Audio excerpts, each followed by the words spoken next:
Bienvenue au Starter du jour pour bien démarrer sa journée. Aujourd'hui, apprendre à voir le meilleur.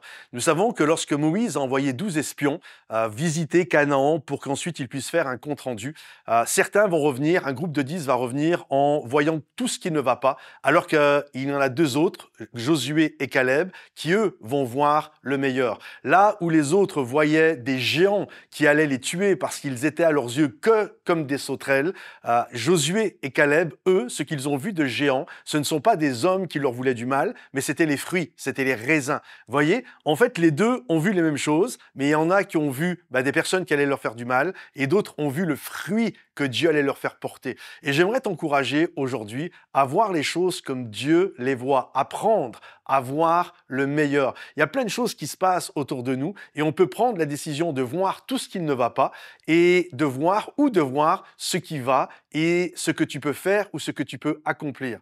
Chez moi, j'ai une vue, Dieu m'a fait cette grâce, j'ai une vue qui est extraordinaire. Littéralement, ma terrasse est plein ouest, et donc j'ai le coucher de soleil tous les soirs. Et la vue que j'ai de chez moi, ce sont les vignes. J'habite dans la région bordelaise, j'ai des vignes, et puis en contrebas, il y a la Dordogne, le fleuve, puis j'ai un joli bâtiment, et également, lorsqu'il y a un peu de nuages avec le coucher de soleil, ça fait un ciel juste extraordinaire. Bref, j'ai une carte postale tous les soirs devant moi. Et je me souviens, un jour, il y avait une personne qui était à la maison et c'était juste fou. Ce soir-là, la vue qu'on avait, c'était extraordinaire. Les vignes, le coucher de soleil, la Dordogne, etc. Et je dis à mon ami, t'as vu cette vue qui est extraordinaire, tellement qu'elle est belle.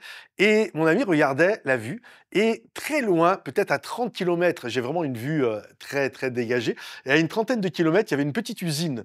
Mais vraiment, elle est à 30 km, on la voit quasiment pas. Et mon ami, la seule chose qu'il m'a dit devant cette vue qui était extraordinaire, il m'a dit « Ah, c'est dommage, il y a une petite usine là-bas. » Et je me suis dit, je lui ai rien dit sur le coup, mais je me suis dit, c'est quand même extraordinaire. On a une vue de malade, et lui, ce qu'il voit, c'est un tout petit truc, tout petit comme ça, c'est l'usine, c'est le truc qui va pas.